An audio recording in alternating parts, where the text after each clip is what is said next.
আল্লাহ বান্দাকে এত ভালোবাসেন যে বান্দা যদি গুনাহ করে ওই গুনাহটা আল্লাহ গোপনে রেখে দেন।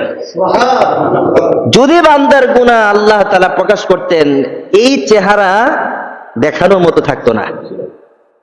বাস্তব কথা ভাই, আমরা যে পরিমাণ গুনাহ করি, আল্লাহ যদি আমাদের এই গুনাহ প্রকাশ করে দিত, বুকে হাত দিয়ে বলেন তো এই চেহারা কাউকে দেখানোর মতো থাকতো? সত্যি করে বলেন তো, আমরা যে পরিমাণ গুনাহ করি, এবার বলেন এত এত গুনাহ গেল কোথায়? এত এত গুনাহ কোথায় চলে গেল? আমার থেকে পিছলায় চলে গেল, কোথায় গেল এই গুনাহ? আল্লাহ বলছে, বান্দারে ওই যে তুই মসজিদে গিয়ে সেজদা দিলি, আমার শুকরিয়া আদায় করলি, তোর অগোচরেই তোর গুনাহগুলোকে আমি মোচন করে দিছি। আমরা যে ভুলেই গেলাম রবকে, এ রব আমার জন্য কি করে নাই, চাওয়ার আগেই দিয়ে দিচ্ছে, আর আমরা চাইও পাই না। চাওয়ার আগেই আল্লাহ আমাকে দিয়ে দিচ্ছেন, আর আমি চাইই পাই না। এই ব্রেন দিয়ে কি করছো তুমি? বাড়ি বানাই লেছো, তুমি গাড়ি বানাই লেছো, জমি কিনে ফেলছো, ডাক্তার হয়ে গেছো, ইঞ্জিনিয়ার হয়ে গেছো, উকিল হয়ে গেছো, জজ হয়ে গেছো, ব্যারিস্টার হয়ে গেছো। এই ব্রেন দিয়ে তুমি কত কিছু হয়ে গেছো। চাওয়ার আগেই, দুনিয়াতে পাঠানোর আগেই আল্লাহ তোমার ব্রেন দিয়ে দিচ্ছেন। তুমি কি এমন আমল করছো যে আল্লাহ তোমার ব্রেন দিবে? তুমি কোনো আমল করো নাই, তুমি চাওয়ার আগে আল্লাহ তোমার দিয়ে দিছে। সে আল্লাহরে ভুলে গেছি আমরা একটা মাস, সে আল্লাহকে আমরা ভুলে গেছি একটা মাস, স্মরণই করিনি আমরা। এক ব্যক্তি প্রতিদিন আল্লাহ আল্লাহ ডাকে, প্রতিদিন তার জবানে শুধু আল্লাহ আল্লাহই আসতো, অনেক জিকির করতো আল্লাহ আল্লাহ। এক শয়তানে এর প্ররোচনা দিচ্ছে, এত আল্লাহ আল্লাহ ডেকে লাভ কি? কেলে কি হয়েছে? ভাল লাগে আমার কাছে, মজা লাগে আল্লাহ আল্লাহ ডাকি। শয়তান বলতে নফস তাকে ধোকা দিচ্ছে, এত আল্লাহ আল্লাহ কেন ডাকো তুমি বান্দা? আমার মজা লাগে, আমি এই জন্য ডাকি। আল্লাহ আল্লাহতে বলে মজা পায়, কয় এত ডাকো না। তো কেন ডাকবো না? আল্লাহর যে এত ডাকো, আল্লাহ কোনোদিন তোমার দেখা দিছে? আল্লাহ আসছে কোনোদিন তোমার কাছে? তুমি যে আল্লাহরে এত ডাকো, কই আল্লাহ তো তোমারে দেখে না, আল্লাহ তো তোমার কাছে এসে কথা বলে না, আল্লাহ তো তোমার সাথে সাক্ষাৎ করে না, তোমার কথা জিজ্ঞাসা করে না, তোমার খোঁজ খবর নেয় না, তো এত আল্লাহ আল্লাহ ডাকো কেন? নফসের ধোকায় পড়ে গেছে লোকটা, আল্লাহ আল্লাহ বলা ছেড়ে দিছে। নফসের ধোকা বড় ধোকা। শয়তান রে বাইন্ধা রাখলো, এটারে বান্ধন যায় না, এটারে বান্ধন যায় না, এটা শয়তানের চেয়ে ডেঞ্জারাস। এটা যদি একবার বলে নষ্ট হয়ে যায়, এটা নষ্ট হয়ে যাবে মুহূর্তের ভিতরে, এটা বড় খারাপ।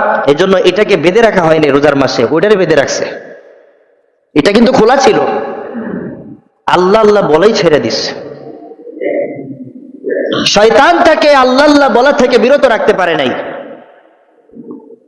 কিন্তু তার নফস তাকে বিরত রেখে ফেলছে। এখন তো সে আল্লাহ আল্লাহ বলা ছেড়ে দিছে। এক মাওলানা সাহেব তার সামনে দিয়ে যাইতেছে, কেউ তুমি না আল্লাহ আল্লাহ ডাকো, জিকির করো, আল্লাহ আল্লাহ বন্ধ করে দিলা কেন? এখন জিকির করো না কেন তুমি? হুজুর আল্লাহ আল্লাহ ডেকে লাভ নাই, কতদিন ধরে ডাকতেছি আল্লাহ রে, কত বছর ধরে আমি আল্লাহ রে ডাকি, কিন্তু আল্লাহ তো আমারটাকে সারাই দেয় না। ওই যে আমরা নগদে বিশ্বাসী, মানে নগদে সব পাইতেই হবে, বাকির কোনো মাসলা হবে না, বাকির কোনো জিনিস নাই। মাওলানা সাহেবকে বলতেছে, হুজুর আমি এত বছর ধরে আল্লাহকে ডাকি, আমার কাছে তো আমার আল্লাহ আসে না, সাক্ষাৎ করে না, তা আমি আল্লাহকে ডেকে লাভ কি? এই জন্য বন্ধই করে দিচ্ছি। তখন এই মাওলানা সাহেব জবাবে কি বলছে জানেন? করে বান্দা তুই তো অবুঝ বান্দা, তুই বুঝলি না, তুই যতদিন তোর আল্লাহকে ডাকছ ততদিন তোর আল্লাহ তোর সাথেই ছিল। তুই যতবার তোর আল্লাহকে ডাকছ, তুই ভাবলি না তোকে আল্লাহ তাআলা আরেকবার আল্লাহ বলার তৌফিক দিত। এই তৌফিকটা যিনি দেয় তিনি দূরে থাকে না, তিনি কাছে চলে আসে। তুই বুঝোস নাই বান্দা।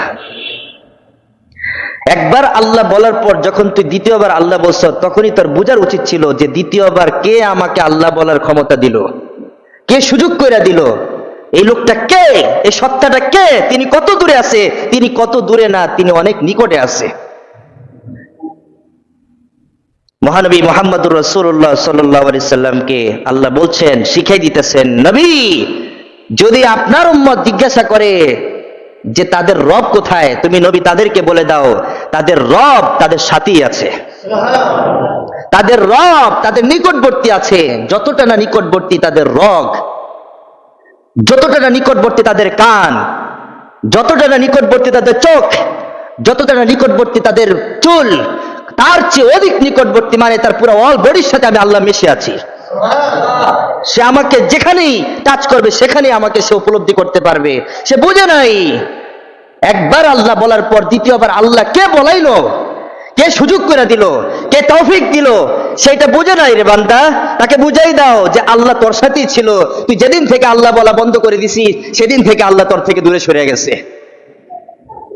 আমরা তো এটাই মনে করি রে ভাই, নামাজ পড়ি, এত নামাজ পড়ি, গুনাহ কেন ছাড়ি না, এত নামাজ পড়ি, ভালো কেন হই না, আল্লাহ কি আমাকে দেখে না? আল্লাহ দেখেন, কিন্তু তোমার নফস তোমাকে ধোঁকা দেয়, গুনাহ করে ফেলো, তুমি সেখান থেকে বাঁচতে পারো না, কিন্তু আল্লাহ ঠিকই তোমার সাথে আছে। এটা আমরা উপলব্ধি করতে পারি না, এটা অনুভবে আনতে পারি না। কিভাবে বুঝাবো আল্লাহ আমাদের কত নিকটবর্তী? বান্দা যখন জিনা করার জন্য সামনের দিকে অগ্রসর হয় তখন চিন্তা করে বউ জানলে কি হবে, সন্তান যদি জেনে যায় কি হবে, সম্মান থাকবে? যদি কোনো সাক্ষী দেখে ফেলে সম্মান থাকবে? এই যে কাজটা করার আগে তার ভিতরে ভয়, এই ভয়টা আল্লাহ তাকে দান করছেন। কোথায় নাই আল্লাহ বলেন? গুনাহ করতে যাবেন, গুনাহ করার আগে তো কয়েকবার চিন্তা তো করেন নাকি গুনাহটা করতেছি কিভাবে করি, তোর করি ফেলি, আবার ভয় জাগে, এক পা অগ্রসর হলে দুই পা পিছিয়ে যায়, চিন্তা করি, তারপর শয়তানের ওয়াসওয়াসা, নফসের ওয়াসওয়াসা, আমি গুনাহটা করেই ফেলি। এই যে আপনি গুনাহ করার আগে কয়েকবার চিন্তা করলেন করব কি করব না, মানুষ জেনে গেলে কি হবে, আল্লাহর কাছে কি জবাব দিব, মানুষের কাছে কি জবাব দিব, সন্তানের কাছে কি জবাব দিব, এই যে জবাব দিব এই চিন্তাটা আপনার মধ্যে নিয়ে আসছেন, এর মানে হচ্ছে আপনি গুনাহ করার আগ পর্যন্ত আল্লাহ আপনাকে বাধা দিতেছেন, গুনাহ করার আগ পর্যন্ত আল্লাহ আপনাকে থামাইতেছেন, গুনাহ করার আগ পর্যন্ত আল্লাহ তাআলা আপনাকে সেফ রাখার জন্য ব্যবস্থা গ্রহণ করতেছেন, কিন্তু আপনি তো বুঝেন নাই যে আপনার সাথে আল্লাহ আছেন।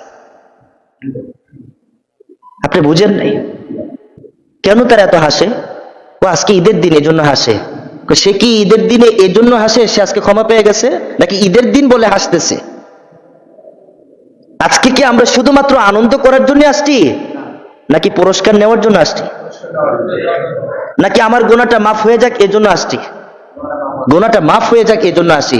হাসান বসরি রহমতুল্লাহি আলাইহি বলতেছেন, এই লোকটা হাসে কেন রে ভাই, এই লোকটা লাফাচ্ছে কেন, এত উৎফুল্লতা কোথায়, এত আনন্দিত হচ্ছে কেন? সে কি জেনে গেছে সে মাফ পেয়ে গেছে? সে কি বুঝে গেছে সে ক্ষমা পেয়ে গেছে? তাহলে এত লাফাচ্ছে কেন? তাকে জিজ্ঞাসা করো সে কেন লাফাচ্ছে। ঈদ বলে লাফাচ্ছে না ক্ষমা পেয়ে গেছে বলে লাফাচ্ছে? আমি তো জানি না আমি ক্ষমা পাবো কিনা, আমার শরীরে তো নতুন পোশাক, আমার মাথায় তো নতুন পাগড়ি, আমার শরীরে নতুন জুব্বা, নতুন কাবলি, নতুন পাঞ্জাবি, নতুন পোশাক, নতুন জামা, নতুন জুতা, নতুন চিন্তা, অনেকের পকেটে নতুন নোটও আছে, কি আছে না? এত কিছু কেন রে ভাই?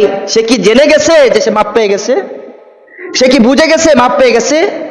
না না, হাসান বসরি চোখ দিয়ে পানি ফালাই দিয়েছে। সাথে সাথে এদেরকে আমি সারা রমজান দেখে আসছি, রোজা রাখে নাই, রমজান মাসটা খেলতামাশা কাটাই দিছে, এরাই ঈদের দিনে লাফাচ্ছে। কেন লাফাচ্ছে, কেন আনন্দ উৎসব করছে? এরা কি ক্ষমা পেয়ে গেছে?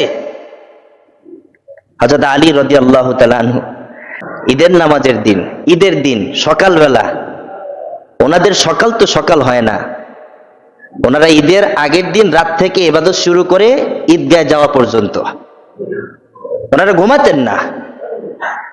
ফজর নামাজের পরে তিনি এক জায়গায় বসে না দাঁড়িয়ে কাঁদতেছেন, প্রচুর কাঁদতেছেন, চোখ দিয়ে পানি আর পানি, পানি আর পানি। সাথীরা জিজ্ঞাসা করতেছে, আমিরুল মুমিনিন আপনি এত কাঁদছেন কেন? আজকে তো ঈদের দিন, খুশির দিন, আজকে আনন্দের দিন, আপনি কেন এত কাঁদছেন? কি কারণে কাঁদছেন? আলী রাদিয়াল্লাহু তাআলা আনহু জবাবে বললেন, কত মানুষ রমজান মাসটা হাসি খেলতামাশায় কাটাই দিছে, কত মানুষ কতভাবে রমজানটাকে কাটাই দিছে, আমার তো দুঃখ লাগে, আমার আফসোস, এই রমজান মাস আল্লাহ আমাদেরকে ক্ষমা করাইবার জন্য দিছেন, মাফের জন্য দিছেন। কিন্তু ঈদের দিন আজকে পুরস্কারের দিন। আমি তো জানি এই পুরস্কার তো শুধু রোজাদাররাই পাবে। এই ঈদ তো শুধুমাত্র রোজাদারদের জন্য। এই ঈদ তো ওই ব্যক্তিদের জন্য যারা এই রোজাকে কাজে লাগাইতে পারছে। আলী চোখ দিয়ে পানি পড়তেছে আর বলতেছে, আলী ভয় পাইতেছে, আজকে কি আমি মাফ পাবো? আলী রাদিয়াল্লাহু তাআলা আনহু ভয় পাইতেছে, আমি কি আজকে ক্ষমা পাইবো? আমি কি মাফ পেয়ে গেছি? ঈদের দিনটাকে ভয়ের দিন বানায় ফেলছে আলী। ঈদের দিনটাকে ভয়ের দিন বানায় ফেলছে আলী। চোখ দিয়ে পানি পড়তেছে, আলী বলতেছে, ও আমার সাথীরা, আমি কি মাপ পেয়ে গেছি? আজকে কি আমাকে পুরস্কার দেওয়া হবে? আমি কি আজকে পুরস্কার পাবো? আল্লাহ কি আমাকে পুরস্কার দিবে?